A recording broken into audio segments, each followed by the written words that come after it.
Ping! Oh, I do. I do sometimes find myself rather funny. Oh, you know, it does make me go,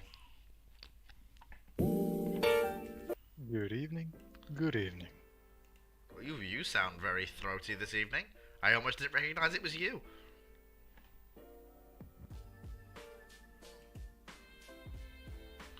Luckily, I managed to wrap my head around it, well, as best I can. Sometimes I'm not what you'd call the smartest cookie in the shop.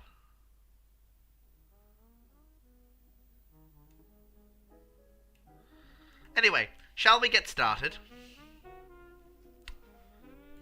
You all know the drill, mostly.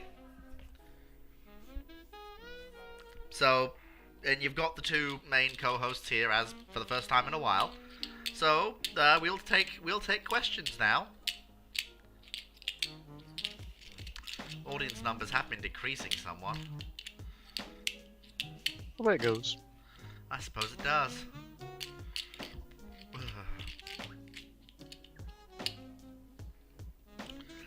Yes, C-Cube, I saw it when you updated it last week.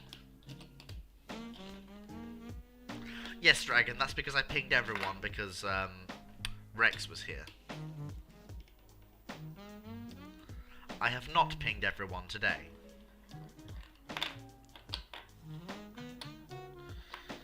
Don't know quite how I managed that. It's so unlike me. How small can you make a good World War II fighter aircraft with enough range for the European theatre? That is a massively varied Define question. enough range. Yes, because what's it doing? Like, if you want, like, long-range bomber escort from Britain into Germany, Drop tanks. like Tanks that drop. Mustang or P-47 sized,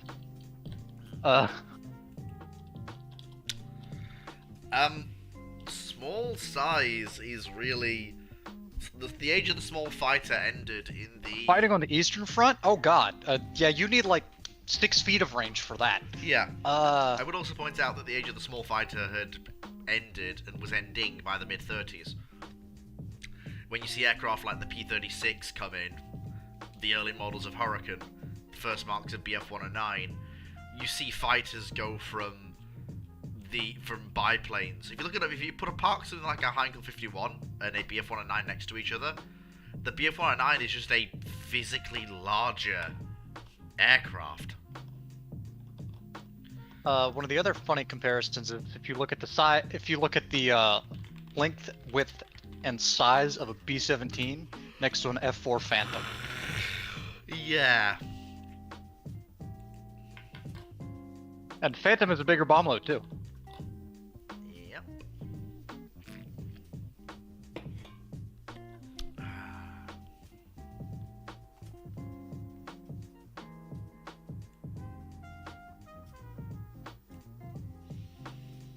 Alright, so here's the thing, right? How small is an irrelevant question?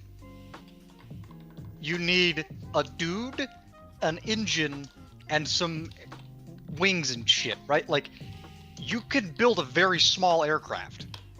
Like, Bazooka Charlie carried out ground attack missions in a Piper Cub. The first German... That doesn't make it a good idea. Yeah. For example, the Henschel 1-2, the first German jet CAS aircraft was literally supposed to be a jet engine above the fuselage, a pair of wings, and a bomb under the fucking centerline. That was it. Tiny.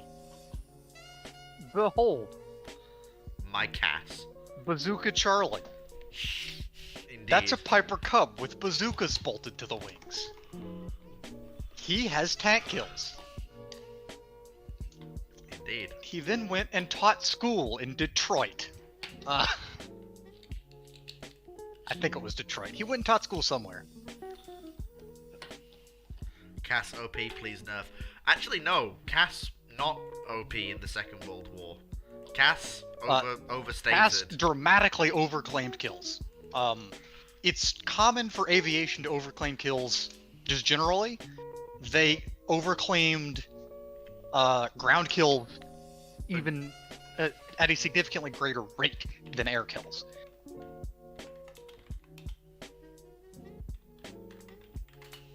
It was kind of, yeah. Oh yes, definitely helpful. Right, there's you see a lot of anecdotes from Panzer crewmen saying that they had trouble training new tankers to stay in the tank. Just shut the hatch and wait. You're most likely going to be fine. Yep. Like you are genuinely most likely going to be fine. Bazooka Charlie. The answer to your question is Bazooka Charlie. That is minimum viable.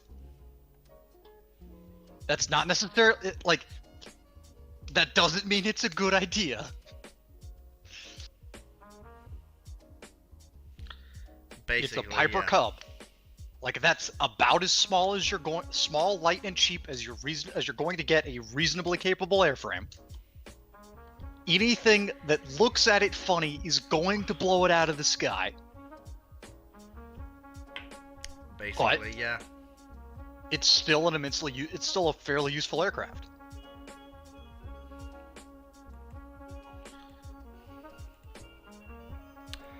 Yeah, and then there's the Americans. It's also worth noting in Vietnam, that just I would point out that despite that image appearing, that's not a single-engined aircraft. That is a twin-engined aircraft. There is one in the back. Yes, that's an interesting piece of machinery. And Go on. I'm shutting up. Yeah, aviation has limited capability to do damage to a full-size tank. But again, they're still immensely useful for dealing with soft targets if they can hit them, or just for suppressing the ever-living shit out of everything. Like, sure, they might not kill things, but if I'm in a trench and there's something flying around machine gunning the vicinity, I'm not getting out of my trench. Not fucking moving. Not gonna happen. Nope, not doing it. Like, the reason that the Germans only moved at night during well, yes, it was to minimize losses during the Western Front campaign in 44-45.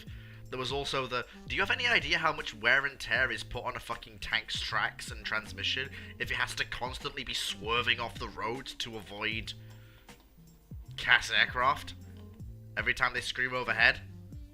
And do you have any idea how much delay that causes to a movement schedule?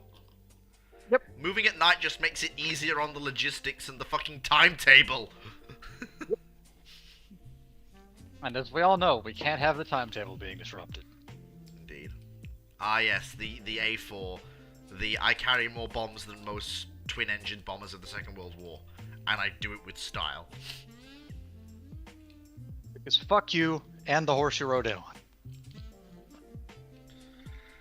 How viable was the effect on air power on morale of the enemy during World War II? Sources vary from basically one end of the spectrum, that being no effect at all, to the other end of the spectrum, being, oh my god, it affected us so much, we literally couldn't move if the aircraft appeared. Assuming you're referring to specifically strategic air power, not much. Tactical air power depended on a lot of things. Depended on who you were fighting. Depended on how good your AAA cover was, how good, whether or not you're fighting armor, what you're doing. There's a lot of, like I said, a lot of factors, but the primary effect of tactical aviation was in suppression. And you can sort of argue that suppression plays with morale. I don't know. Are the British F-35 still cooperated by the RAF and Fleet Air Arm, or they're just Fleet Air operating? I have no idea! Yep, haven't a clue. Question for the day. Oh boy, it's one of these. If the US Army had 23 M1A1 Abrams in 1942 for North Africa, later for the Italian... They would immediately run out of fuel. 20 of these tanks immediately. were used in the front line. 3 can be used as research. How many Abrams tanks survive? Oh, they all survived till VE Day. They have no fuel. None. Zilch. Yeah, Nada. They have negative fuel. They run the entirety of North Africa out of high-octane avgas in the first 10 minutes. The only advantage here is to speed run the US to the front of the jet race. Yes. No. What happens is they all have their thermals stripped. That as well. Thermals And as their well. radios stripped. I'm sorry. And their turbines shipped off to probably Detroit for reverse engineering. Although the British are definitely gonna pull the, hey, yank one of those please, so we can look at our jet aircraft, please. Because that's all a gas turbine is. Everyone's forgetting this. A gas turbine is just jet engine, but on ground. I realize that you did say as part of your question that we can't just take them all apart and ship them back for research. The problem is But we can't keep we those also- 20 tanks running. There's, like the high They octane could- avgas doesn't exist in the world to keep the fuckers running. Well, admittedly, it's a turbine. It'll burn a lot of things. But oh right? boy, Like you can run them on like moonshine and motor oil if you have to. But the other problem is that you're going to run into spare parts trouble. The Abrams is a very high performance machine. It's fairly reliable. But the thing is, you've What? brought 20 of them for the Second World War. It's the Second World fucking War. 20 of everything makes no fucking difference. Unless you're bringing 20 Titans from Warhammer 40k. But apart from that, 20 of anything makes no difference. Objection, nuclear weapons. Anyhow, but yes, they're going to have an immediate effect. Assuming you could keep them fueled. Assuming you could keep them in ammunition. Both of which are highly unlikely, but if you could... The Germans are, like, Hitler is going to basically demand a Uberwaffen under Uber tank with immediate effect. It's going to be the T-34 and it will get effect blown all up. over again. Yeah. And it will be hilarious. It will. It will be. Absolutely. But, realistically speaking, nothing too terribly much changes. They're all going to none of them will be knocked out. By enemy action. I would be willing to bet By that enemy none of them die to action. enemy action. I can see a few breaking down. I can see a few breaking down. Yeah, breaking down, getting stuck, and maybe, like, honestly, we'll say maybe 1 or 2 to enemy action, right? Like, they don't deal well with, artillery. I mean, they deal fairly well with it, but you drop a big enough shell on it, anything's gonna have a bad time.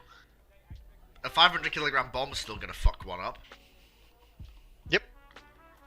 God forbid if the Germans stop building Abrams hunting Stuka squadrons with 1,000 kilogram bombs slung under them.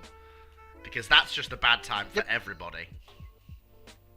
Yep. Anyhow, next question. The best AAA of the Bofors. Second World War. It's the Bofors. 40mm Bofors. Yeah, it's not even a question. It just flat out is.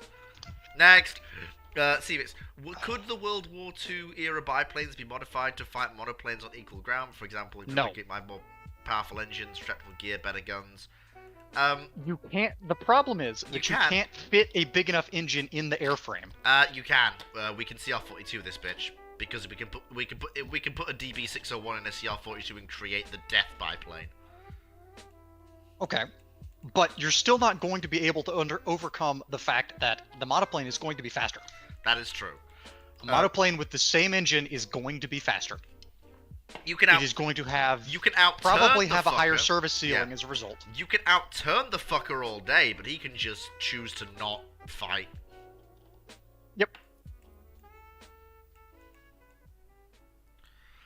Dalthidius asks, I've read that during the evacuation of Crete, the Luftwaffe's morale effect on the British was immense. Was it truly air power, or was morale just that low? Morale was just that low. They've just had to retreat from continental Europe again. Crete has fallen to an invasion of Paras, solely Paras, with neither the RAF or the Royal Navy, which was supposed to keep Crete as this last Air bastion of powers- Greek independence, able to do anything. And part of the problem there was that, this is supposed to be a fortress, and we can't even keep the fucking planes out of the sky? Basically, yeah.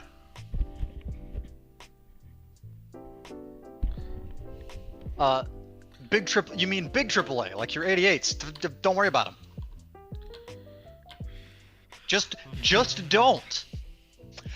Heavy AAA. It's probably the 88.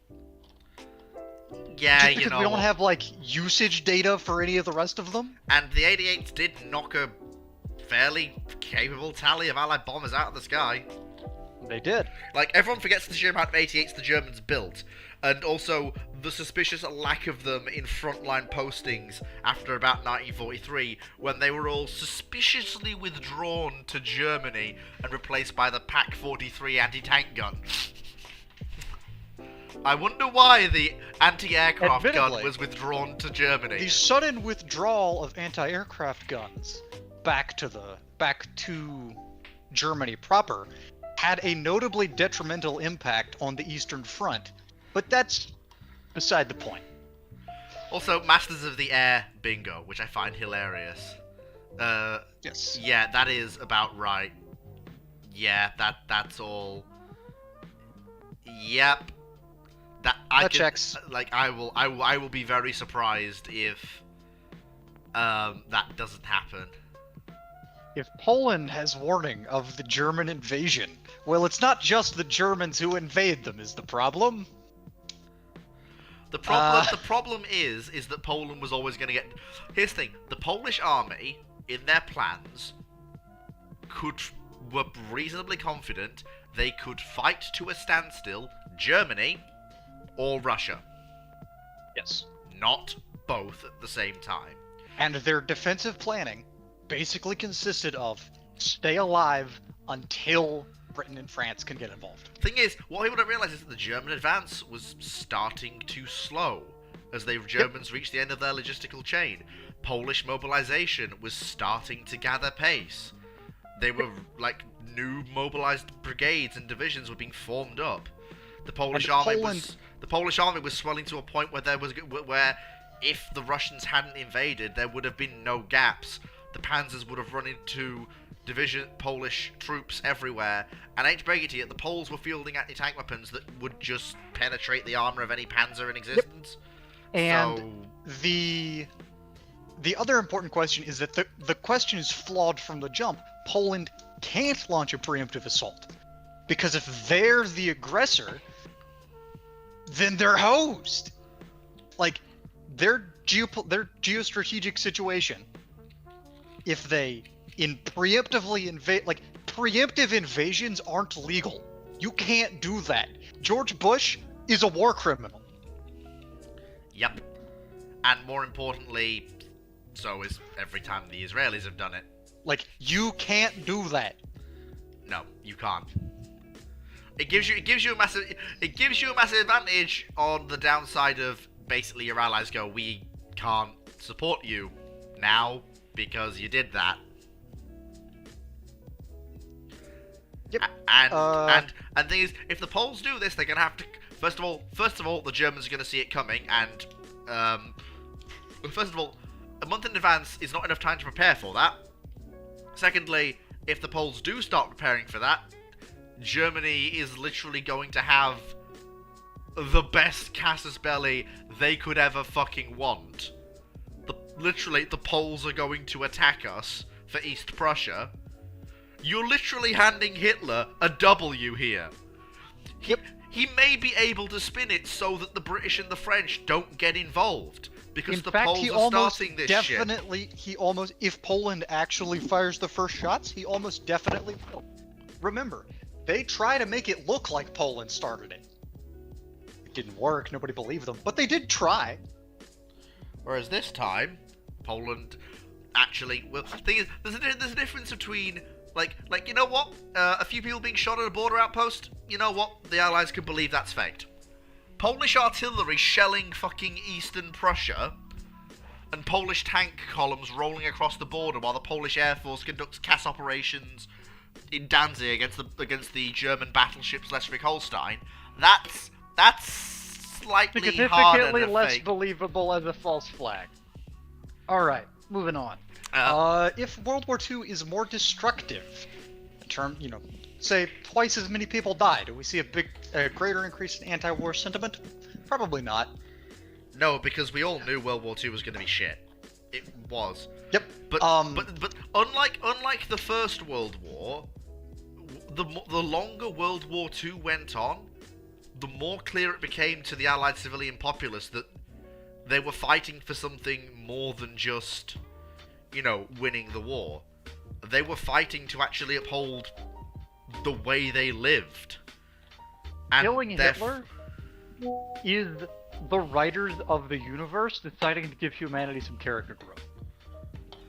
Like, it is hard to overstate the watershed moment that World War II was for global politics, and... I'm also going to put an asterisk on that, because anti-war sentiment in real life was already tremendously high in places that suffered a lot. The thing is that it doesn't matter what you do, mainland America isn't gonna care. There is a reason why the anti-war party that ran in the 1944 election against Roosevelt, as the meme has appeared, of course, of the fucking cartoon that was made for that recently, that's become a meme on the internet. But there's a reason why Roosevelt won by a landslide. And we're not talking a normal electoral college landslide. We're talking the Republicans basically had no power in the House or the Senate at all from 1944 until the end of Truman's first term. All right. Next question is another sending technology back in time question, although this one with the T-62. The problem is, the T-62 is just advanced enough That they might actually be able to replicate it? No, it's the wrong side of it. If you'd sent T-55s back, or sorry, better yet, T-54s, that'd be a different story.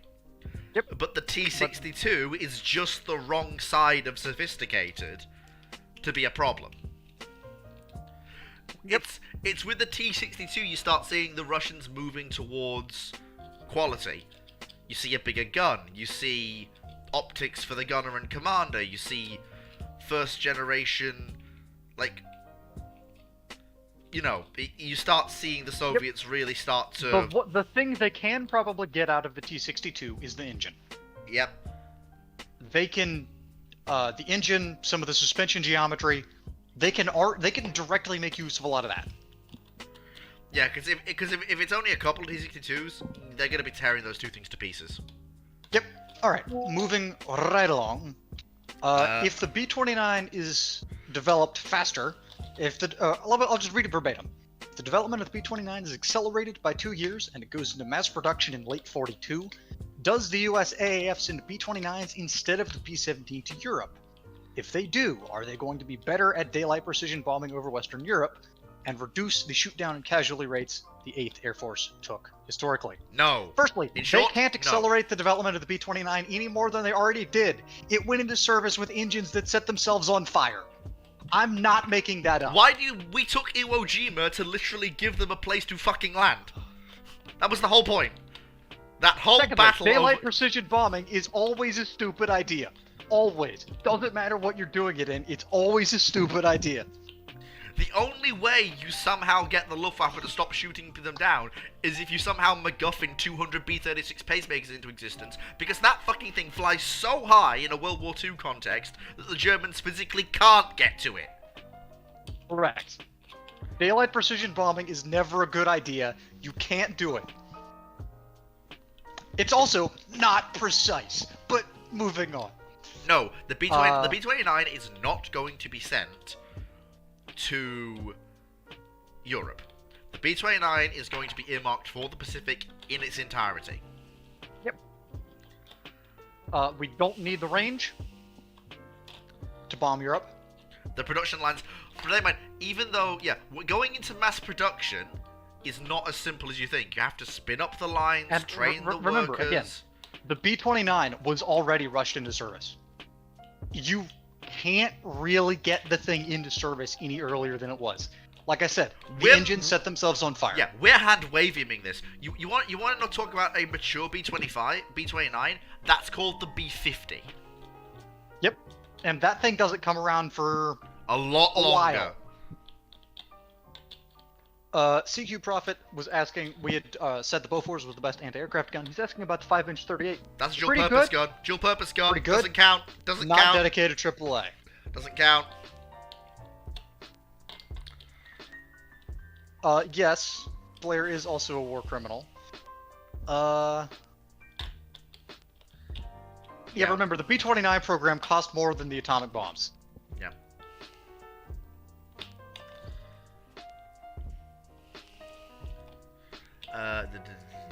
And no, the B-29 does not make a huge impact, even if you do somehow get it in service faster. It's just a more long-range bomber that can carry heavier loads. That's all it is. Yep. But because concept of precision bombing is a joke, and because the concept of winning a war by bombing is also a joke, the B-29s didn't do strategic bombing raids on targets in Japan. No, the B-29s flattened Japan. Yep. There was nothing precise about Curtis LeMay's bombing campaign over Japan. And we never pretended it was either. The Norden bomb site was also utterly useless, but that's beside the point. Where are we? Bull Reeves asks, while we're here, do you think it would have been possible for Poland to have armed itself enough in the 1930s to be able to keep the Germans and the Soviets at bay in 39? They did! Like I said, they Germans and Soviets, probably not. No. Germans or Soviets, absolutely. Yeah. Because the Poles, you would think, quite rightly expected that the communists and the fascists would never work together. Like, if you were writing an alt history novel and you had the German-Soviet division of Poland, the readers or historians writing it would go, oh, come on, you've just written that so you can have a fight between them later on over Poland and shit. Come on, that wouldn't actually happen in real history. Yep. What is it Harry Turtledove said? History just has to happen, fiction has to make sense. Yep, reality doesn't have to be realistic. Let's see. We've got a question about sending all 3 midways to Coral Sea, and what that changes. Are they carrying their air wings from 46, 47, 48? Because if they are, that is every single Japanese ship, and I'm not being hyperbole here. That is every single Japanese surface vessel at the bottom of the ocean by the end of Coral Sea. Goodbye, Turkey. That is 3 midways against 2 Japanese carriers and escorts. Plus everything else plus everything we've already got. Let's see. Dark Sidious, I can't speak to bomber crew losses. Neither can I. I don't know those. Sorry about that. I know there are sources out there that can. We are not those not sources, something sadly. I'm overly familiar with. Why? Olive Drab B-20. Olive Drab B-29s. Horrible. What if Ordnance gets their way and Pershing's the Army's tank at Normandy? Fuck all change. Well, actually, we land at Normandy with a tank that won't start half the time. But Ordnance was never going to get their way. Because the wasn't gonna happen. Because the US Tank Corps was fucking right. They're fighting a war halfway across the fucking planet. Yes, Britain's right there, but Britain has their own tanks to maintain and build.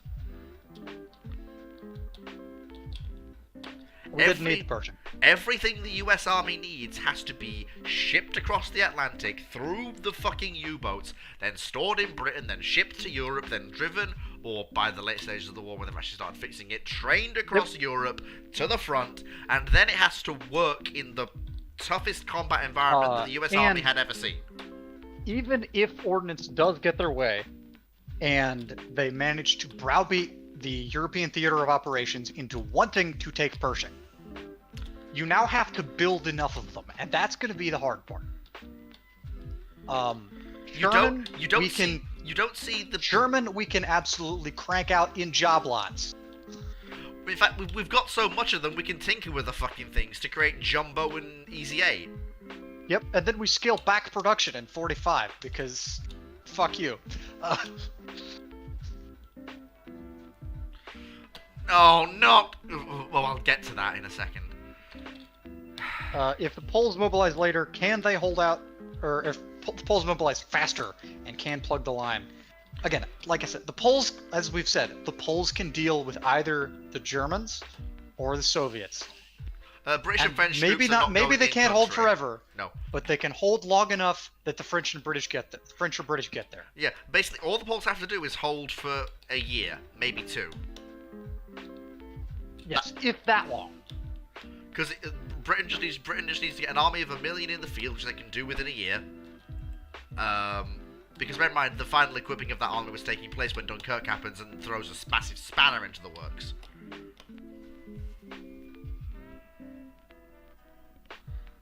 If Yamamoto gets sent back in time to the 1920s, he defects to the USN. Next question. Okay, but yeah, so yeah, like that whole history series is just silly. It makes no sense. Admittedly, serious history is fun and all. I don't know Yamamoto well enough to make I've seen the series he's talking about. It's fucking insane. Genuinely silly. I don't know enough about Isoroku Yamamoto to really say what he would or would not have done. I would be... there is a part of me that would like to think that if he is transported back to it's program 20s Japan... Arnat, it's program v program. The B-29 program cost more than the atomic bombs did. Yes. Yeah, program v program. The B-29 development program cost more than the Manhattan Project. Yes, indeed, it did.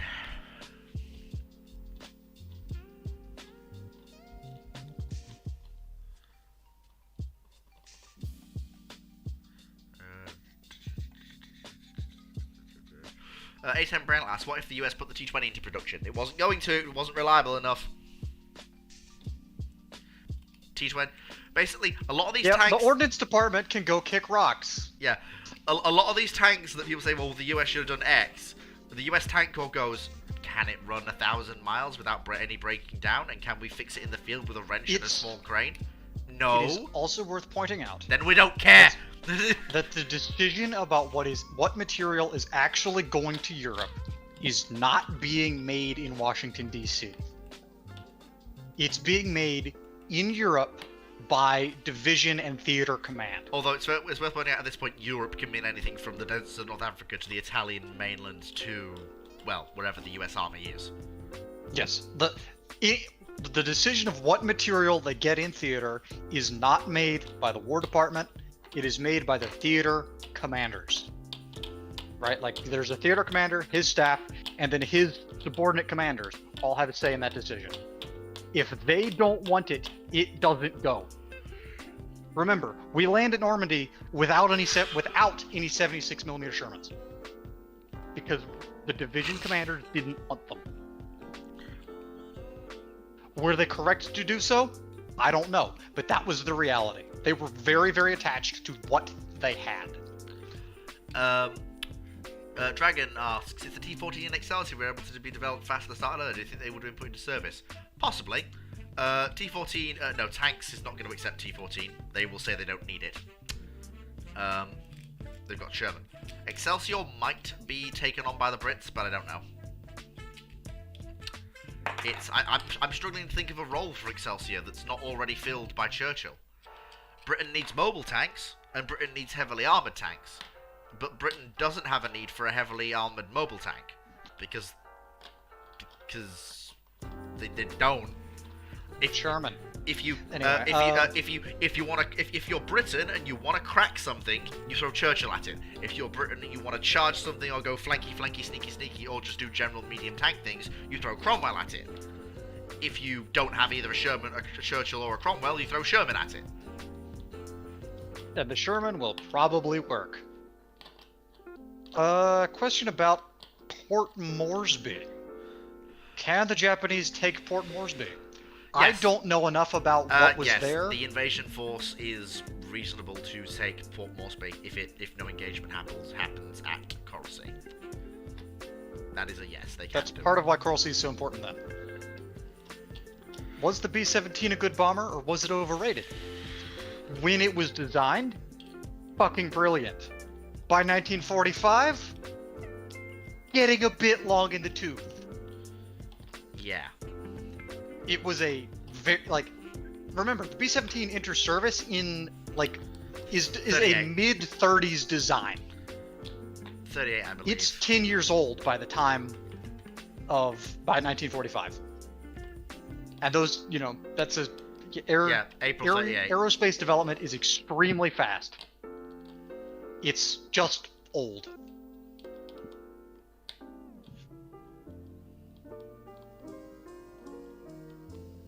I don't know enough about whoever that guy is, but I'm going to go out on a limb and say that he probably would not have, in fact, been able to convince the Japanese war Togo, apparatus not to go to war. No, Admiral Togo was considered a man of the old school.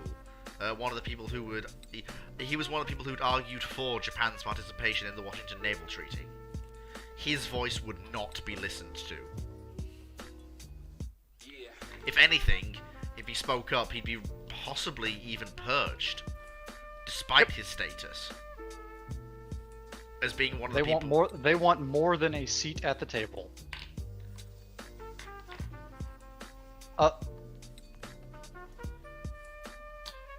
Well, no, Darth Sidious. The tank destroyers wanted M18. They had to settle for M10.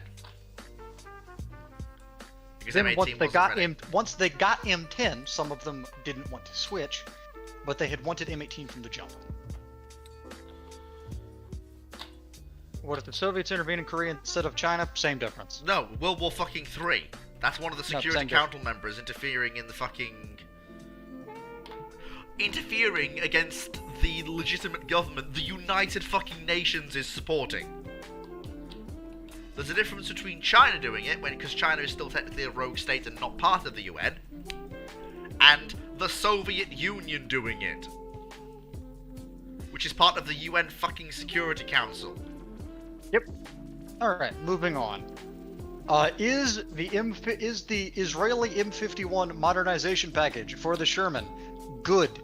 Yes. Next question. It works. It can shoot Russian tanks. It could shoot German tanks if they had, the question is, what if it replaces all of them in 44? Yes, it'll work fine. It'll work very well. My fucking Discord jumped my place. Give me a moment to get back. Fair enough. Opinions on the anti-tank rock. I don't have an opinion. I fucking love it. On the anti-tank It is a brilliant example of American military-industrial engineering. I salute the anti-tank rock. It probably only costs $600.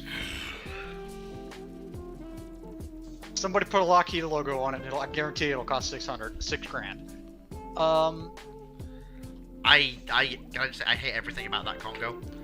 I hate the premise, because why is the US going to spend so much money on refitting a Congo? What if the US converts Ranger to a Tender? That is a waste. Builds Wasp as another Yorktown instead of as its own class? They won't. First off, that's a waste of an already built carrier. Ranger's anemic in terms of her protection. Her air wing is as large as any of the other carriers. Yep. It's the reason why she's ideal for European operations. I believe there's also some stuff about the treaties probably also play a part in that decision. Yeah. They've got so much tonnage, yada yada yada yada yada yada. I don't know exactly the specifics, but I guarantee you that they play a part in that decision. The B-17 question is hilarious.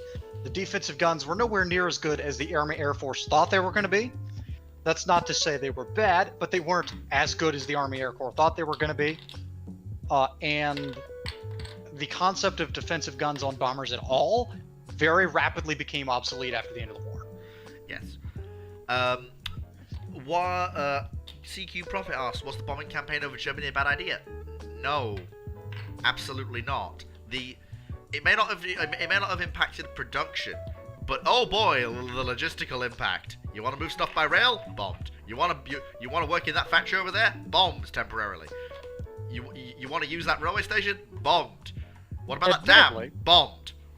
It did not have anywhere near the impact that the Army Air Force thought it was going to, or that the RAF thought it was going to. But that's partially because their expectations were utter bullshit. It did, but not in the way they were expecting.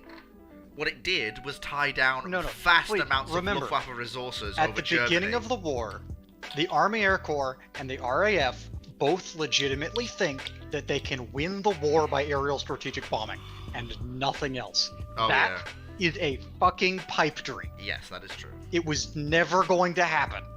Remember, these are guys sitting through the Blitz and going, if we do this to Germany, they'll surrender.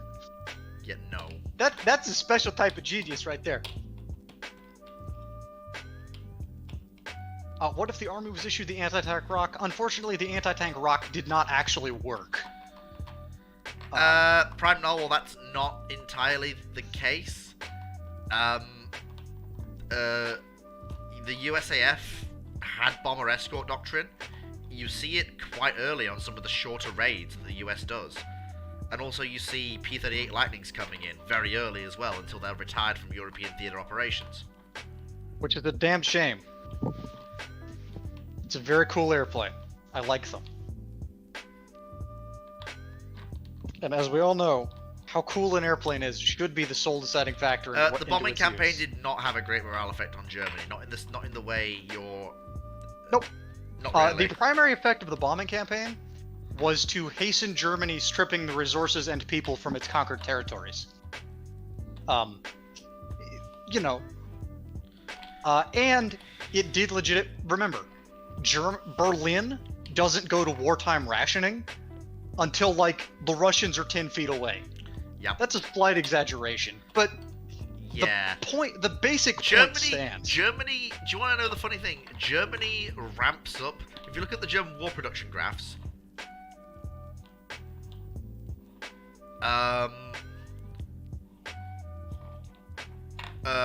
they massively spike in 44 and 45. In 44 and 45! Yep. Because they hadn't pressed the panic button until then. Thank God for that, eh?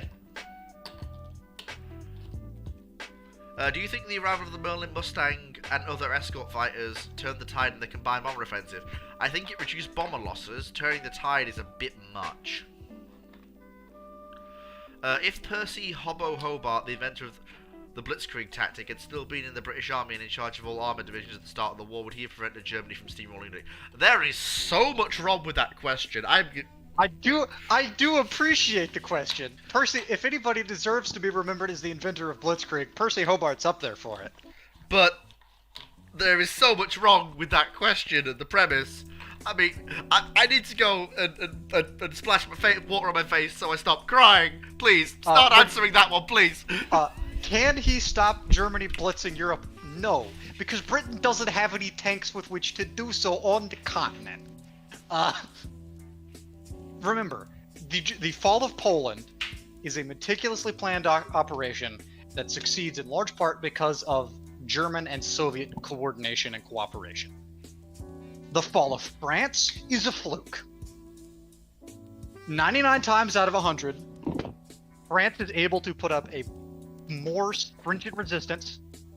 99 times out of 100, the German tanks have to stop somewhere and recuperate, and that front turns into a much more maneuver-centric, not just immediate blitz.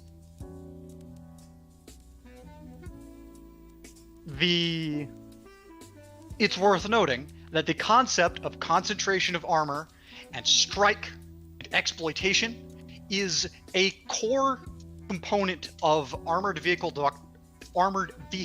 doctrine from the jump. Remember, it's like, especially in those forces where the cavalry can get their hands on tanks, because that sort of exploitation is one of the traditional doctrinal roles of the cavalry. That's something that they want to do. And they look at armor and they see the potential to do that. Blitzkrieg is propaganda. That's all it is. It's not anything special. It's not even a proper tactic. It's basically, it's walk into France and hope the French don't shoot at you. The Germans got lucky in France, exceedingly so. Their armoured columns nearly ran out of fuel multiple times, only to run into a French petrol station. Yep. Why is the P-38 withdrawn from Europe? Because it's well, first of all, it's not a great dogfighter. And there were a few bad crashes because they hadn't sorted out the locking up. Yes, of the they controls. hadn't sorted out the mock lockup, aileron, whatever the hell it was. Yeah. The secondly, they did remain in Europe. They flew over the Mediterranean for a while again. But yeah, go on. I'll let you finish that before I go on to the next thing. But really, they weren't great at fighting German aircraft, and the Army Air Force was just trying to rotate them out anyway. They needed them in the Pacific, to be blunt. Yep. The P-47 absolutely could have done the escort job if the Army Air Corps had wanted it to. They didn't. Why is a question that nobody will ever know. I will just say one thing. It's very easy. Somebody ask Curtis LeMay when they get to hell for me. It's very easy to stop the German army in France. Here's how you do it. So, there are two ways to stop a mobile offensive of the kind the Germans are using. One, you come behind it with another mobile force and cut its line of supply. Now, the Allies have the mobile forces to do this, but they lack the command and control that the Germans have, so that's not an option. The other option is put a wall in the way. AKA, you put so many bodies, tanks, artillery, and men in the way of that offensive that you stop it. If the Allies had listened to the British, they could have done that. Hell, even some French commanders wanted to literally just put themselves in the way to slow the Germans down. Yep. But they can't get authorization, they can't get this, they can't get that. The fall of France is I don't want to say a farce, because that diminishes the fact that a lot of Frenchmen did try to fight. You know, like, the Germans, I am sick of the Battle of France being treated as this fucking German tactical... No, it wasn't. It was fucking luck. It was fucking luck.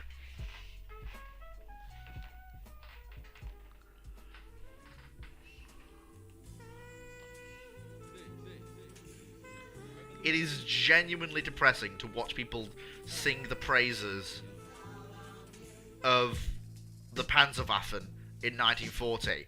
Yeah, no, that was a fluke. If you look at German army planning, they didn't think it was going to go that well. Nobody thought it was going to go that well. The Germans thought they were going to be in for another, and well, quite rightly, they fucking should have been in for another World War One. And at that point, if you look, they then make the mistake of thinking that everything's going to go just that well when they invade Russia. And I think we all know how that one worked out. Yep.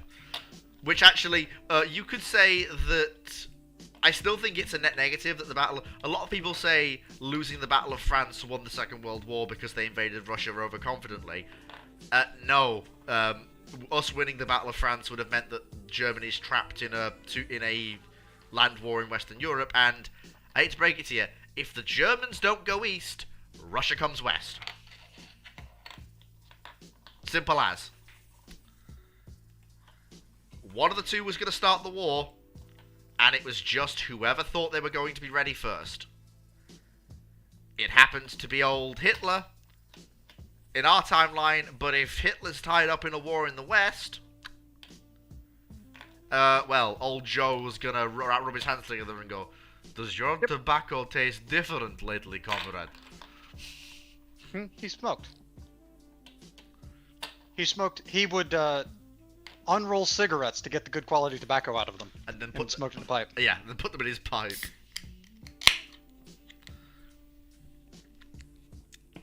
Is there a plausible timeline where Japan avoids becoming a military expansionist and stays neutral in World War II? Yes, actually, there is. A lot of them.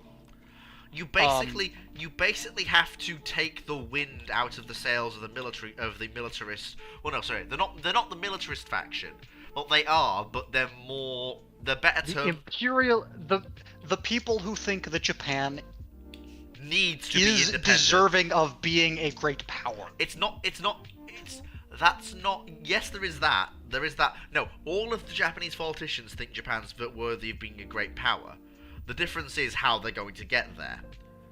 The faction that is basically leading Japan up until about the 1920s believes the best way Japan secures the resources it needs to run its economy and fight major wars is by tying itself to another great power of significant strength. And, as we know, they pick Great Britain. Unfortunately, when that door is closed to them by the Washington Naval Treaty, that therefore means that if you don't have option A, you have to pick option B, and option B is Japan will become a great power by taking the stuff it needs to fight a major war and becoming resource independent in an autarkic imperial economy. And we all know how that went. Yep. It's worth pointing out that the Japanese war goals in World War II were literally to seize resources, end the war, then build up for round 2 as a proper full-on total war. Japan's goal was to literally fight a 2-year war against the West and then say, oh, it's alright guys, we're gonna call it there. Sorry we took your colonies and shit. Unfortunately for them, we weren't having that shit. What if Tirpitz accompanies Scharnhorst to the Battle of the North Cape in 43? Tirpitz sinks. Next question. No, that's actually interesting. If Scharnhorst is with Tirpitz, that depends if the British know she's coming. They're gonna.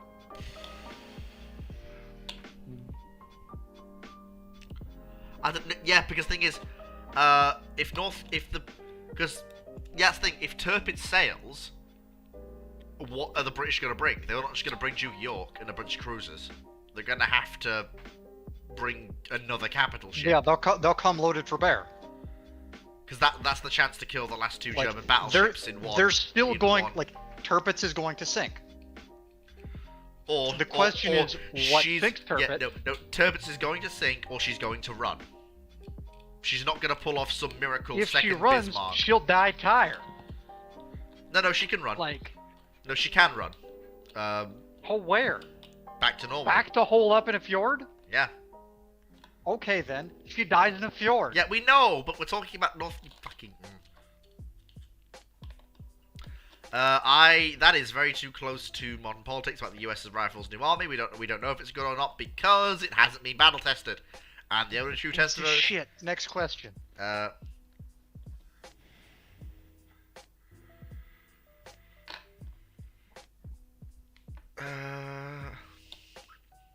Is the U.S. Army better at combined arms than the German Army in 44-45? Yes, absolutely, ridiculously so. Considering that the head of the United States Army Air Force isn't considering staging a coup? Say hello to Ford, GM, and General fucking Motors. More seriously, absolutely. Remember, combined arms refers not only to integrated operations of infantry and armor, but to integrated operations of infantry, armor, artillery, and air power. Right? And that is something... And as Germany becomes increasingly fractured and increasingly dysfunctional, that inter-service cohesion diminishes. And it wasn't particularly good to begin with.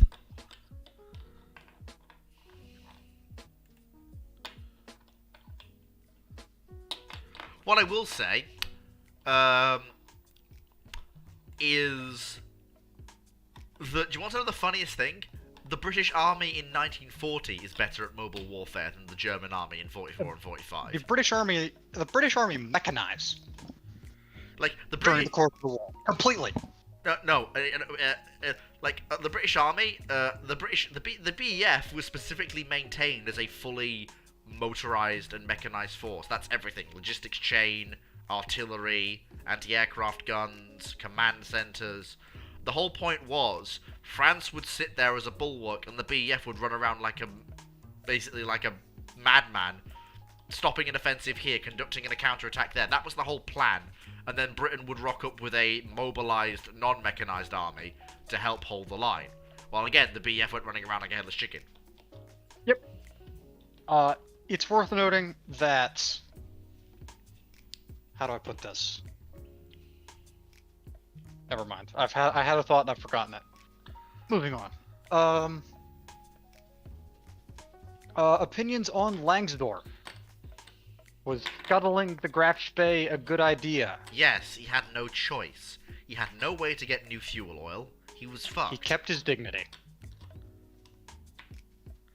His options are have his ship be interned, or scuttle it. Is giving command of the First Army to Montgomery for the Battle of the Bulge a good idea? I mean, it's not a bad idea. I don't, like... That's one of those questions that you can't evaluate. I trust that Dwight Eisenhower had a better idea, or had a better handle on the capabilities of the men he had as options at that time than I do. From what we know of Eisenhower, he was not the kind of man who was given to making stupid decisions. No, he was not. There may have been other viable options. The decision he made seems to have worked. I can't really say more than that. Would the Germans have been better suited to building a few more battleships to do the Tirpitz thing than some endless swarm of U-boats? Okay, now, Nope. No. Let's see. How many? No. How much capital ships? How much tonnage did the German capital ship raiders sink overall? About 100, 200 to 400,000 tons of merchant shipping, give or take. The U-boats were in the high millions, approaching double-digit millions of tons. It's not even a contest. If they build more battleships, then they lose more battleships. Or they just stay bottled up in port doing not much. Remember, a lot of the U-boats will ultimately be lost. But it's what But they do before they they're are lost. much harder for the Allies to track and eliminate than heavy surface assets.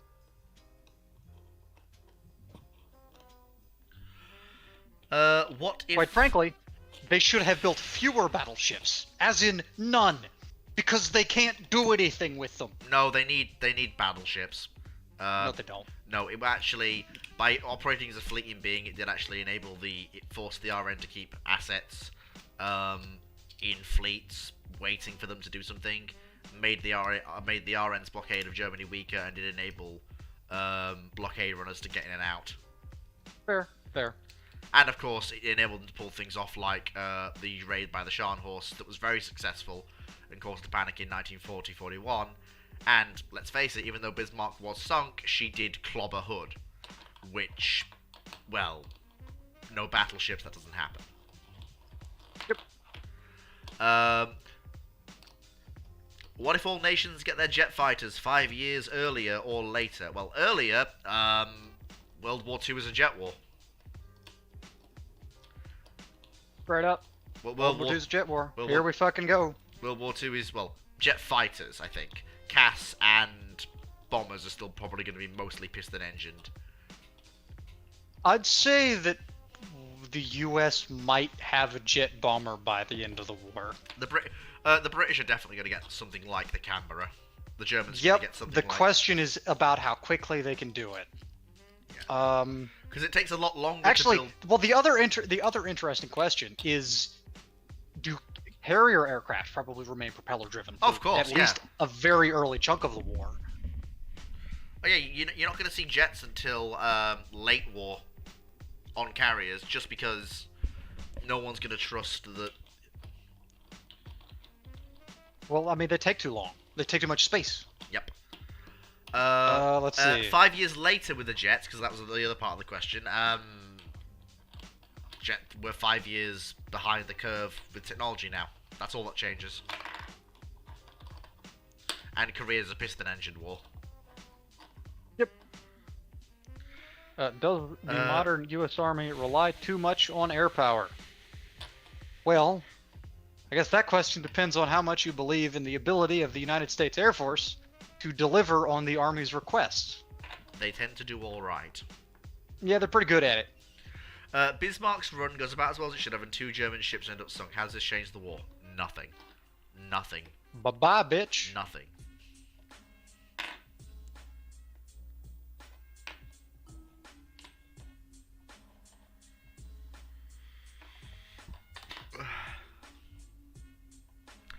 No, Britain didn't take steps back with infantry armour coordination in North Africa. It's that, well, those were not the...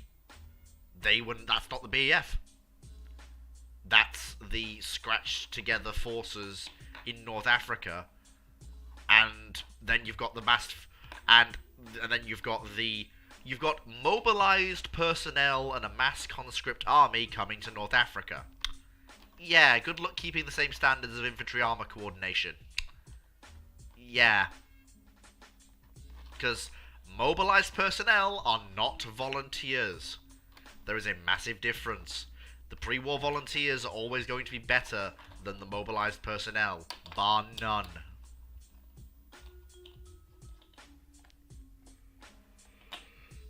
Basically.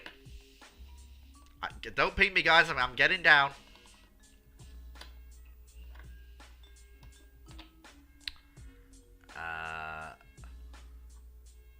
Opinion on the new US Army rifle. Don't have one. It's a piece of shit. Moving on.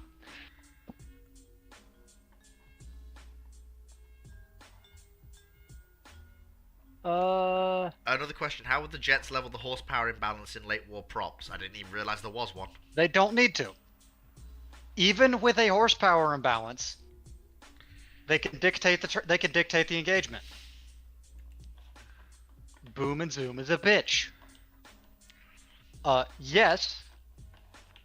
You do get, people like my boy Chuck Yeager, who just comes cruising along and blows the first jet he sees out of the sky. But that's because that jet pilot was stupid enough to turn with him. No, the jet had just taken off. Well, yeah, that's also one of the ways you do it. But the jets are still, as land-based fighter aircraft go, superior, and will become superior in the naval role fairly early.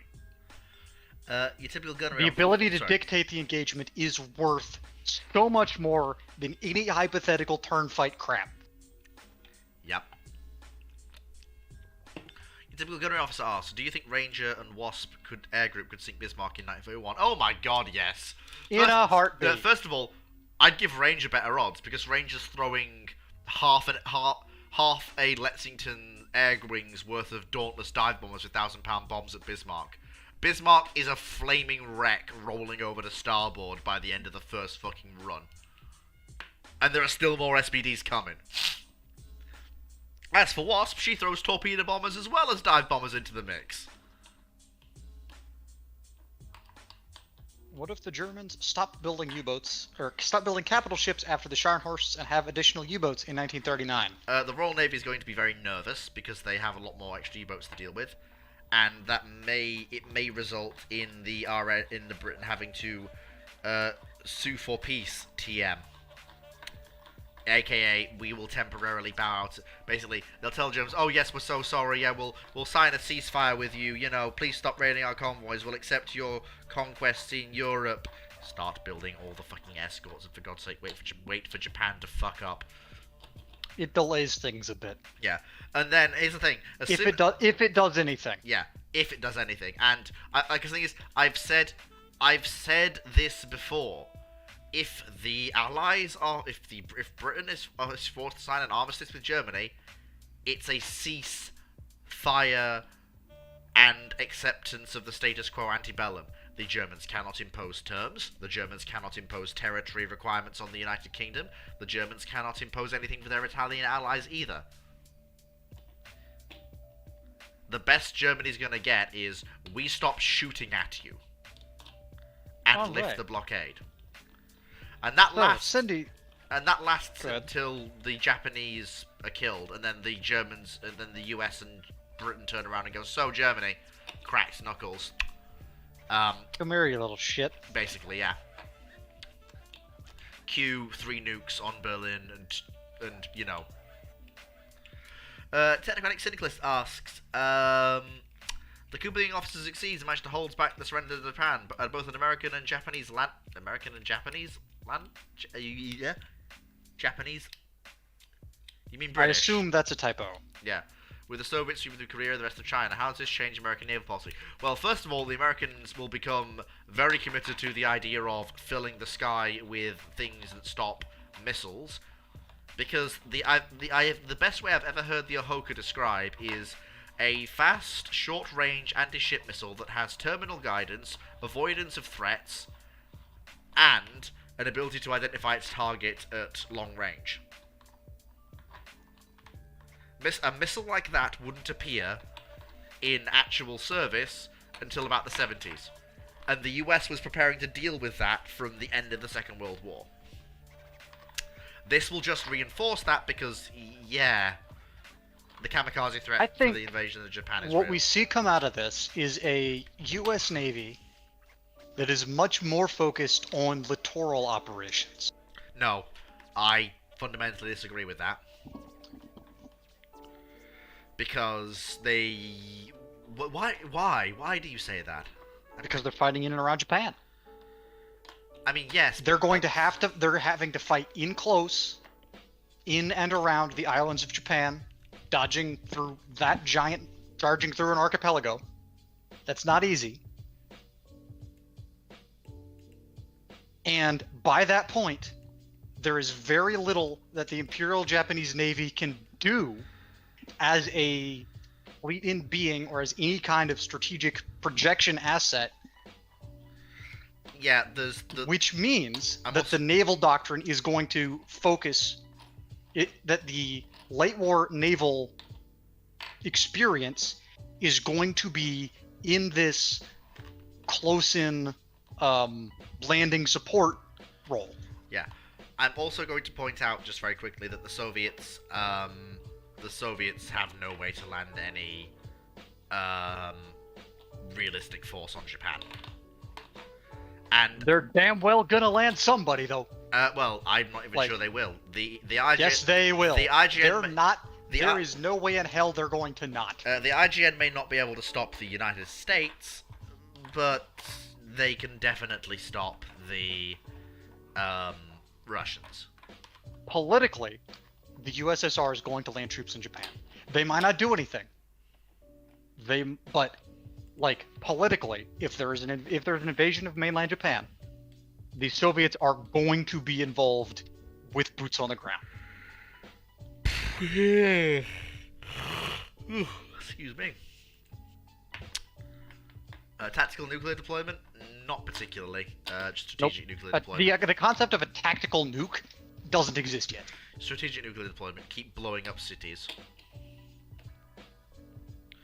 How strong was the Japanese Communist Party? Basically non-existent.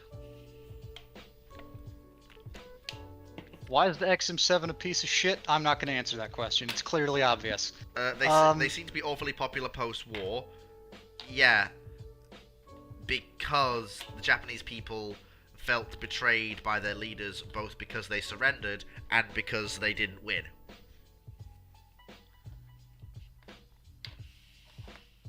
How many nukes do you think it would take to beat the Soviet Union in 1946? A lot. You're gonna basically have to keep nuking until the Soviets don't have an industrial capability or leadership, and then just watch them collapse. It's not going to take... I don't think it's going to take that many. What, like 46 is the cutoff? Possibly. Would you see an Austrian thing, minus Soviet zone, perhaps neutral Japan? I don't think you're going to see a Soviet zone. because yeah, like even a small outcropping of Sakhalin, not Sakhalin, sorry, of that northern island, I keep forgetting its name, is going to be too much for the Allies to accept. Anyhow, I want to engage with Bull Reeves' question about nukes and the Soviet Union real quick. Yeah. I don't think that's going to take many, because remember, 46, we're dealing with a Soviet armed force and a Soviet railway and transportation infrastructure and a Soviet war economy that has been absolutely run into the fucking ground. You pick an eastern rail hub and make it stop existing, and the ability of the Soviet Union to perpetuate a mechanized war will disintegrate.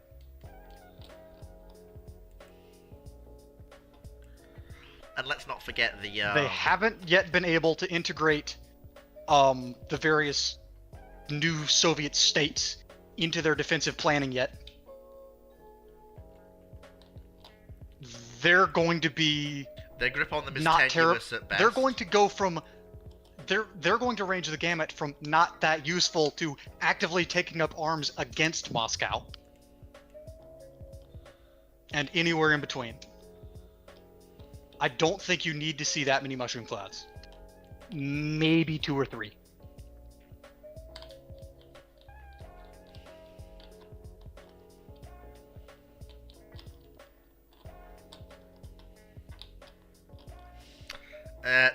No small patch of Hokkaido. Not happening. Would the Soviet people accept a foreign occupation? They're gonna have to. They're gonna have to.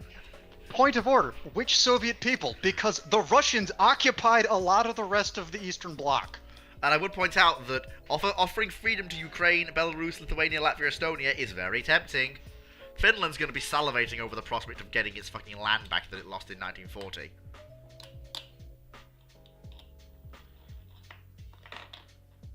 All you've got to do is offer the Ukrainians an independent state and they'll flip. It doesn't matter if the Russian people won't accept it. Because sure, you're going to be dealing with holdouts in Siberia until 1970. Yeah. That's a given. There's nothing you could do about it. When the nukes start flying, the world is kind of screwed. Only if both sides have atomic weapons. And it's 1946, when America still has a nuclear monopoly. Do you have any idea how many atomic weapons have been dropped since the Second World War ended? It's a lot. The only time anybody ever actually nuked anybody was when one side had a nuclear monopoly. Mutually assured destruction works. It's fucking terrifying, but it works. Yep. USS Enterprise versus Space Yamato. Who wins? Enterprise. She's a more advanced ship. And just fucking bigger. Fair point, Cindy. Fair point. So far.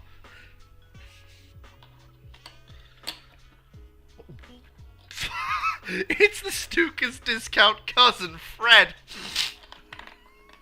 Hi, Fred. It's just I can't get over that fucking Stuka. What even is it? I can be into Dive Bomber too, guys.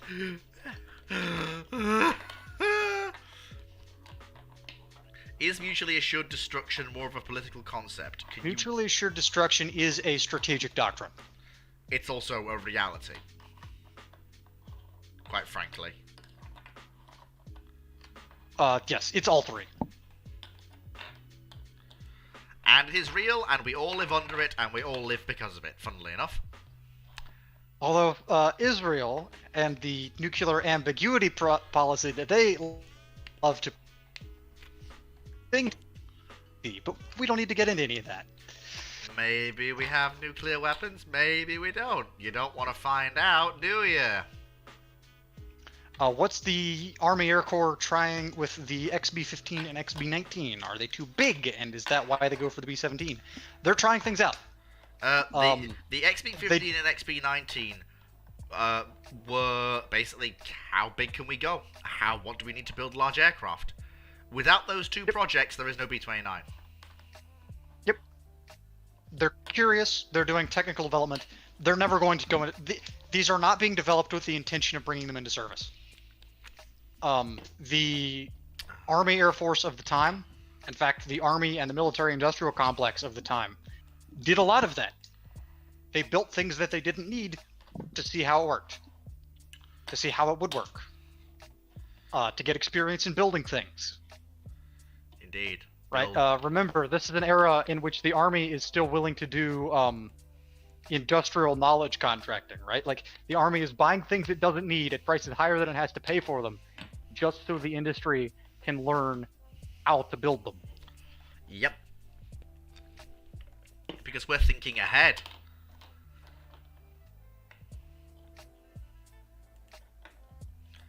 Anti-ship cluster munition. No! Bad. No anti-ship point. cluster munitions. The fuck have they done to that Czech half-track? And I know that's a Czech half-track because it still exists. And hasn't been rescued. That's gotta be the Czech It's version. been converted into a drilling rig? Yeah, I know that's a Czech half-track because it exists and has that setup. If it was that's a... No, No, that's a log boom.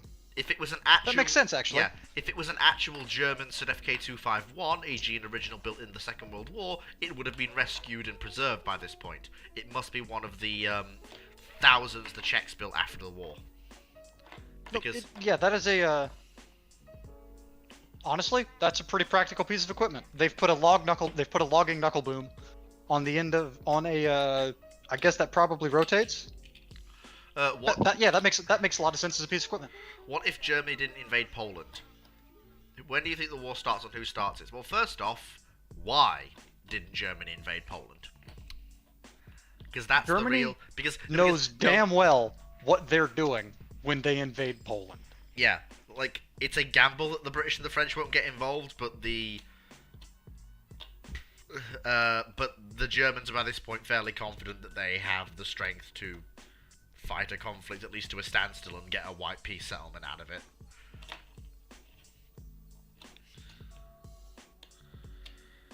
They basically wanted to do American Manifest Destiny, but in Eastern Europe, which it turns out doesn't work. How long would it take for the US Navy in the War of 1812 to understand the clusterfuck that is USS Zumwalt? Basically never. Well, considering that the modern U.S. Navy doesn't understand USS Zumwalt, I'd say, let me do some quick math here. At least 212 years. I like that. That's a fairly close approximation of a Panzer IV, as long as you don't look at the running gear. In terms of film tanks, that's not bad. I've seen worse.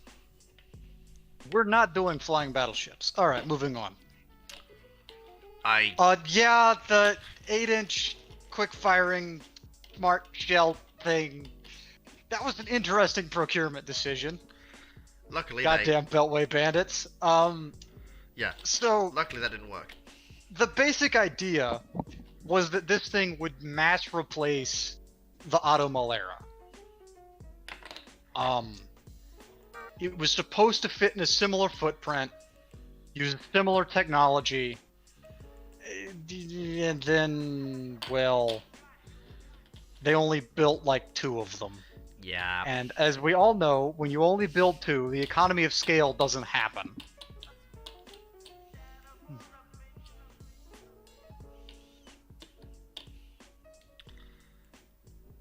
That is adorable, and I want one. USAF GB. That's a concept. That's adorable. I love the GB. Just giant fat plane. Fat plane. GB. The GB is basically what you get if you have an aircraft that is entirely engine and you strap some wings to it just so that you can roll it. It doesn't need the wings. The engine is all it needs. Well, Northrop Grumman doesn't make the B2 anymore. It makes the B-21, which is like a B2, only white and better. God, that sounds so weird out of context.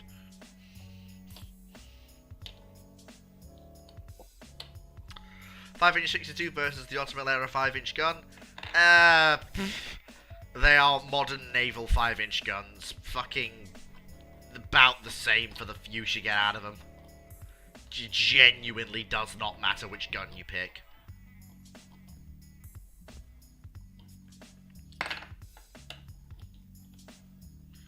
Like, genuinely. We're at the... Wait, what? He did what? He did what? No. He did what? Why? Why did he delete his what? Why? Why did he do that? Why did he do that? Why did he do that? He's the bloke who makes spacecraft in the First World War. I want to know why he's deleted his account. Why has he done that?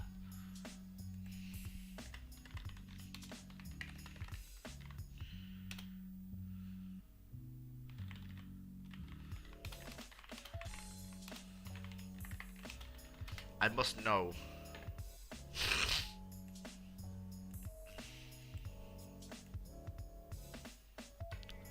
Well, that's not good.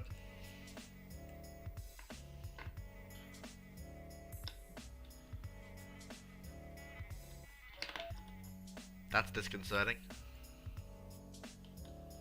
Anyway, moving on. Navalized F-104, how many pilots die? You're fucking insane. I am not joking. You are fucking insane. Nick, you can't do it. You can't do it. The wing loading does not work.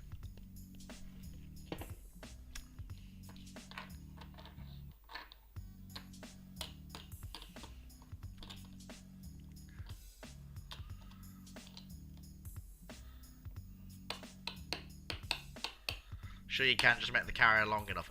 No. Thoughts on the F-89 with the nuclear unguided rockets? A great way to deal with the Soviet copy of the B-29, which is what it was designed to kill. And since the Soviets are planning on sending them in waves over the North Pole, what better way to kill? I mean, sure. What better way to kill a formation of bombers than to, well, detonate an atomic warhead in their midst? You know, sure, a nuclear detonation in midair to blow up a bomber formation is detrimental to the overall health and well-being of anybody underneath of it. That's definitely going to affect the trout population, if you know what I mean. However, not blowing up those bombers is probably more detrimental to the people elsewhere.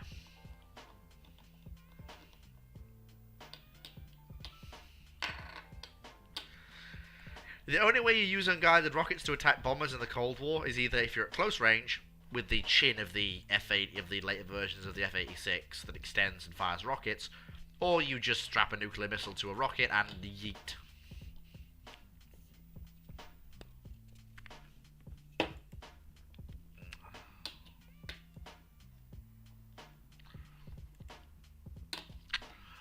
Everyone forgets that the US Navy did lose carriers during the Second World War.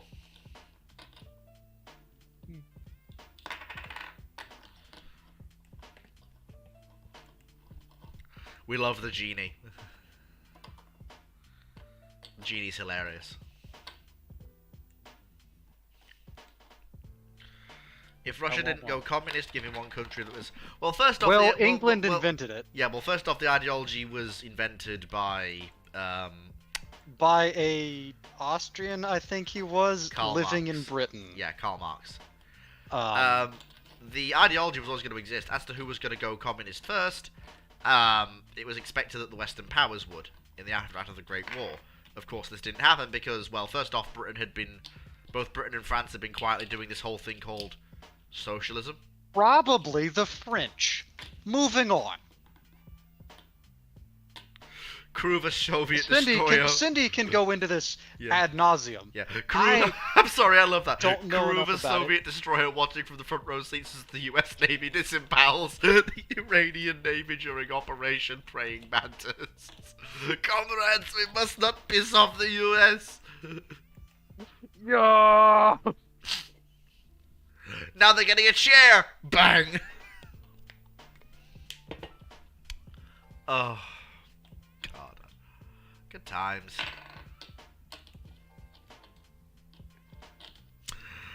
Alright, next question.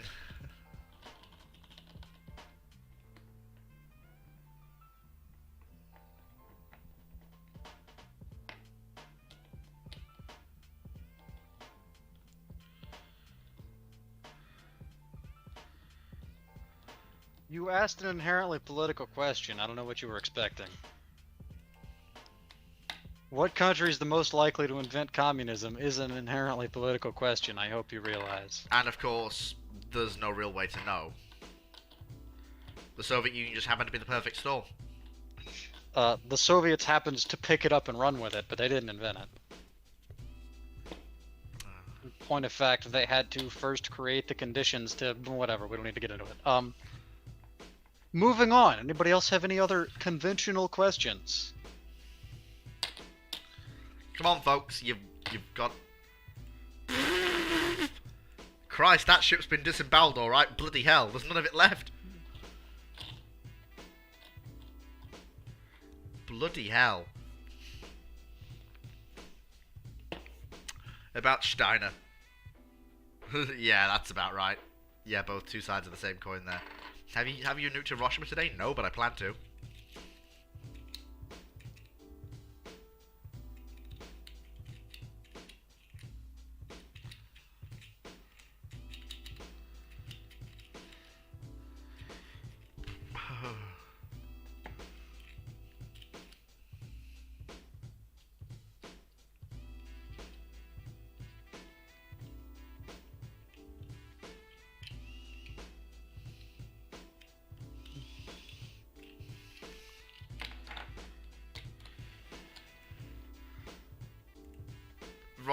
Rocket sounds in different countries.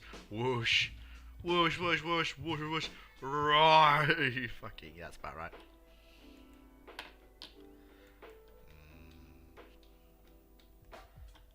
Can you avert the Boeing 314 as a maritime patrol aircraft? What is the Boeing 314? So Google!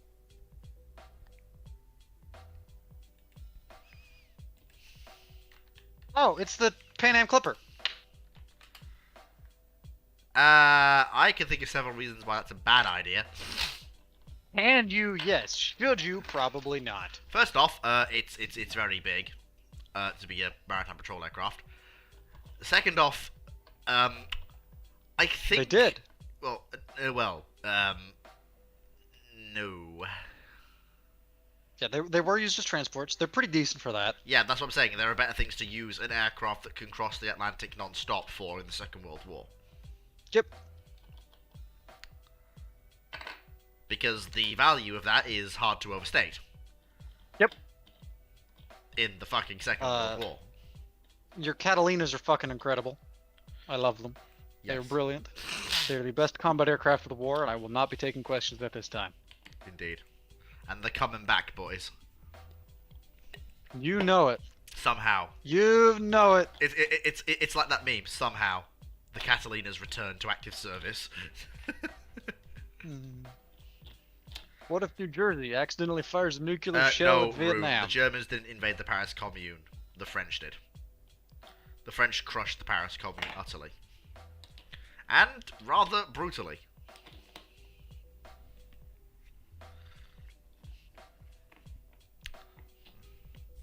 Which, to be fair, is not surprising because, well, France. France has an off-again, on-again relationship with socialism. Yeah, that's a real good plan right there, you see. That's a brilliant plan, actually. An absolutely magnificent, wonderful stroke of utter fucking genius. I'm just browsing the rest of the Discord for a second. What did I miss? The Paris Commune's plans for a war where it's fine, they won't shoot back. It didn't work. That's correct, it didn't work. In short, no. Did I? Catalina. Catalina. Catalina. Catalina. Oh, I like the MI. I will admit, I have a soft spot for the large mill helicopters. I really do. I really, really do.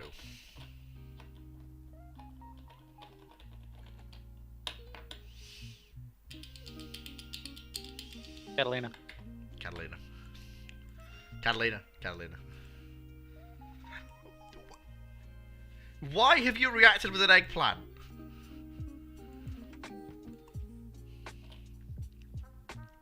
Has the gyrocopter never had much military... What? Gyrocopter? What's the difference between a gyrocopter? They've never really been that useful. The Japanese used them to hunt subs in the latter days of the They Second did. World War. That's the only time they've ever seen combat. They were quite What? useful. What? Oh yeah, didn't they tell you the cat Wait, leader's can I coming borrow back? $500,000? I don't have $500,000. Damn it! Maybe when I get all that YouTube money.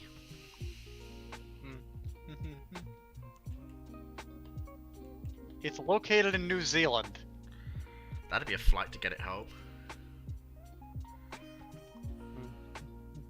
It would be. It would be.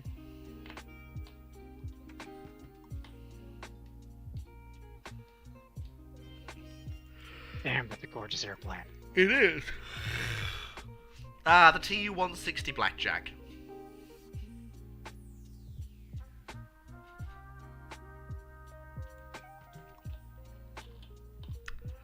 I will admit, I do have a soft spot for the Tu-160 Blackjack.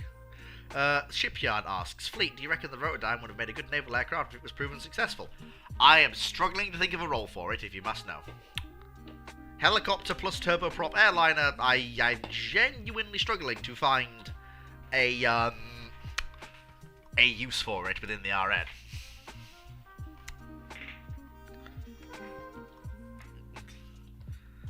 It's a bit big for ASW, don't you think? No! C-130 jump scare. The Battle of Coral Sea, which is today.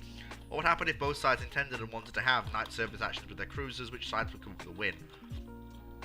Also noted if the Australian ships were present with the US carrier forces would be an X factor in the Allied service force which engagement occurs. Yeah. The Allies have cruisers in their night action force. The Japanese have fucking Congos.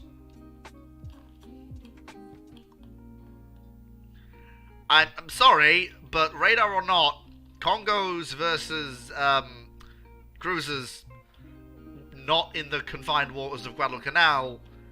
Yeah.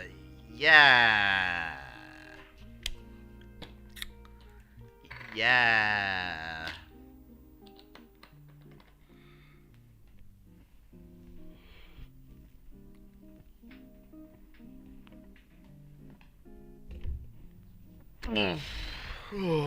Excuse me.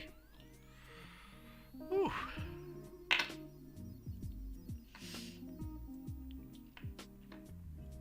Thunder screech. Loud noises, literally.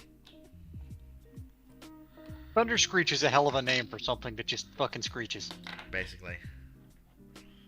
Rotodyne taking out RG ships at South Georgia with Exocets. That's kind of funny. Just hovering behind the mountain. Argentinian ship enters the bay. Rotodyne literally Hey, pulls do you hear something? No. Literally, haha! Just yeets a fucking Exocet. Just literally pulls a Monty Python, like, you know that bit with Lancelot. Haha! How would two Des Moines cruisers fare against the one Congo? That Congo's fucked. That Congo is just fucked. It's a Des Moines. One Des Moines will actually kill a Congo. Two is just overkill. My mythology teacher's brother wrote the screenplay for Morbius. Oh, so he's responsible for that travesty. Confined into a prison. Hey, that travesty made money. I don't care. What if Halsey's in command of Guadalcanal from the jump? I don't know. That's not. I'm not Bill Halsey. Yeah, yeah, we don't do Admiral analysis questions here because, unlike Drac, we haven't read their biographies and we don't know what their personalities are. Would it have been more feasible to make the MiL-12 a two-rotor gyroplane plus turboprop like the Rotodyne? No. The MiL V-12 was supposed to be a big chonker to be world's largest helicopter forever, which it achieved, and that was the sole purpose for it. It was very good at doing that one thing that it was specifically built to do. and it did not need to do anything else. What if the Paris gun gets built in Paris and designed to sell German troops on the other side of the Maginot Line? First off, the Maginot Line doesn't exist at this point, if we're talking about World War One. Secondly, that is way, way, way farther than the Paris gun was shooting. Secondly, congratulations, you're landing rounds once every hour. You have a barrel life of about 50 rounds. And you're landing a single round every hour in an area that's roughly your hit area is roughly about 12 to 13 is a diameter of 12 to 13 kilometers. You have no accuracy. What if North Carolina didn't take that torpedo when Wasp sank? It was able to join South Dakota and Washington in the Japanese fleet during Guadalcanal. The Japanese lose slightly harder. That's basically what you've got there. The Japanese lose slightly harder. Okay. What is the best fighter plane from the late 20s and early 30s in your opinion? Vice versa, what is your favourite plane from this period? The best fighter plane from the late 20s and early 30s, honestly, I think that's got to go to... let me just check.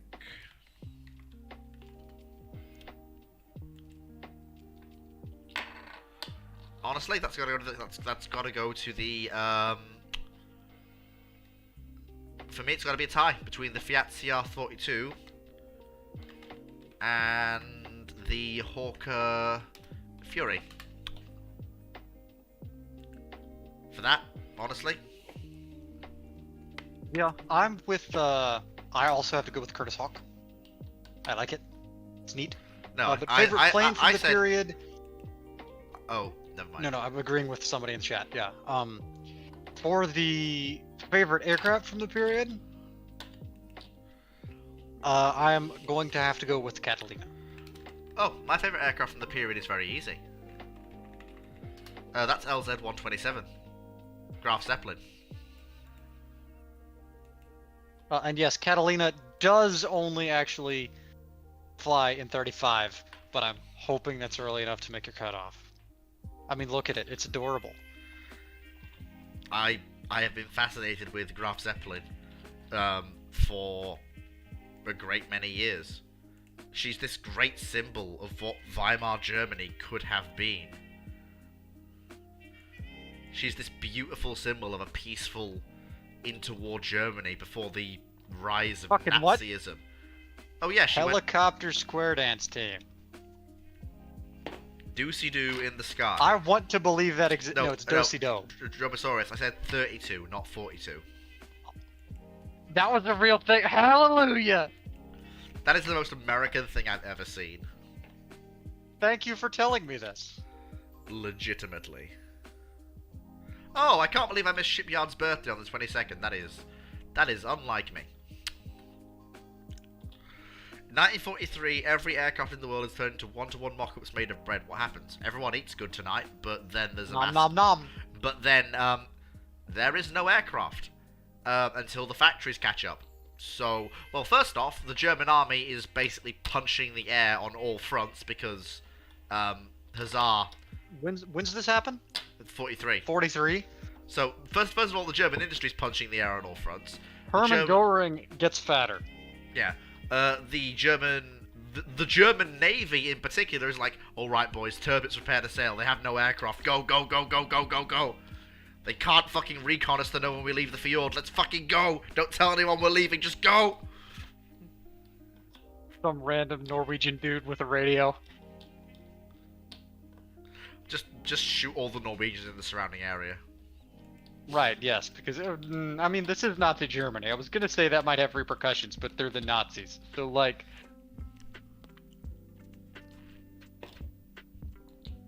Yeah. That is beautiful. That's wonderful. Oh my fucking god. That's It's a fucking hilarious. That is actually a do-si-do. Yes, I know how to square dance. I do not. I used to be able to ballroom dance, but it's been a while since I did it. Why would I know how to ballroom dance? No, I said it's been a while since I've ballroom danced. I used to know how to do Probably it. fair.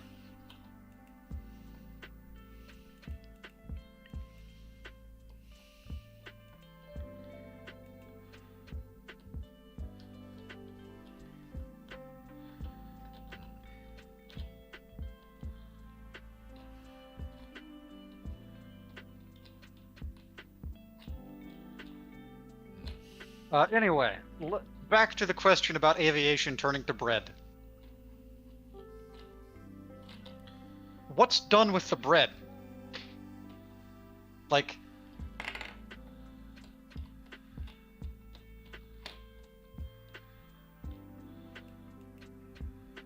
And I mean... Obviously... Well, because they're gonna have to re-push...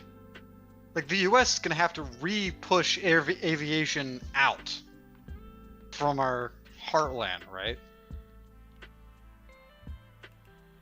That delays everything.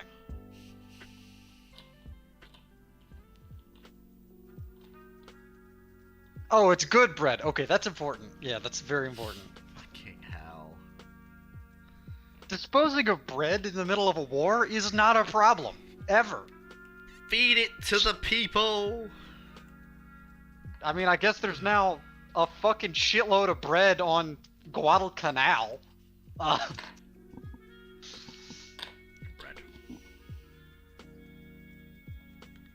Bread. Into war. Oh, great. Right. What's next, boys?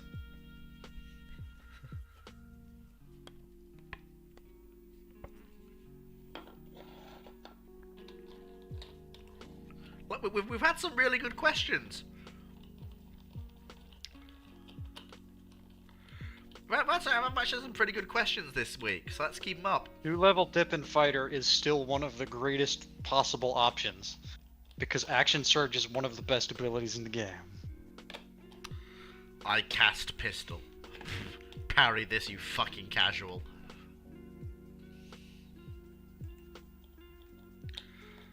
How would a Soviet Union building a Dunkirk, Strasbourg style battleship instead of trying to build a Spetsy Soyuz after the war? Especially if you were started early enough to see active service. Well, first off, they were. They were building.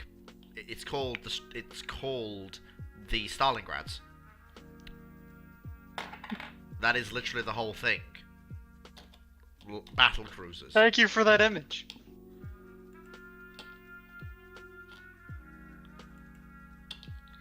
No, Stalingrad's Kronstadt's a pre-war.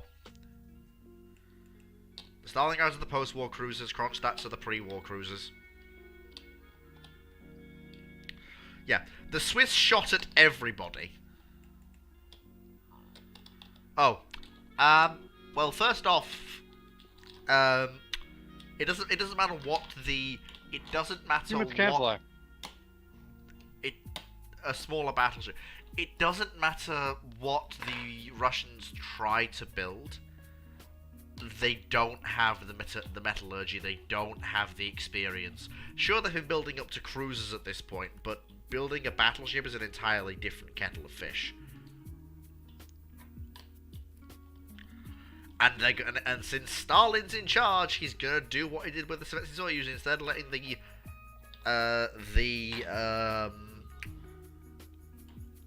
instead of building just the one as a prototype like the designers wanted to, he said, no, I want 20 Sovietsky Soyuz and you will build them. Go do it now.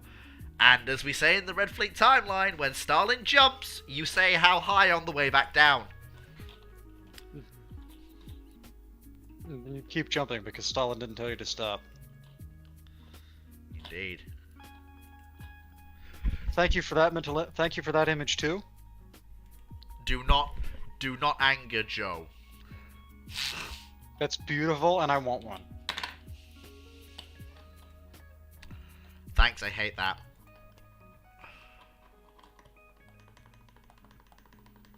Like, my daily commute would be so much cooler if I had one of those. Bishatron, you do realise that one of the major... Bishatron, you do realise that the main thing in the main See, now that's an actual thing, and that thing's hilarious. Yes. The main advancement in the era of Catherine the Great, the 1700s, was the removal of power from the hands of nobility, merchants, and the church, and consolidating it into the monarch. That was the whole point. In order, the only way you get the dissolution of power down to the people is the monarch has to take it first. It's the way that we got to modern government. The monarch grabbed all the power from the nobles, the church, the highborn merchant classes, and then, through reforms, it was distributed to the people.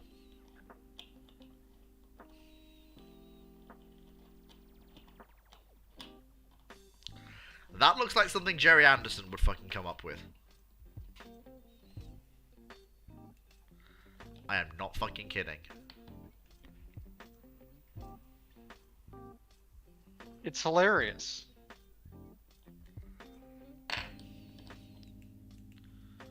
Halo 4 fans be like, push all the buttons.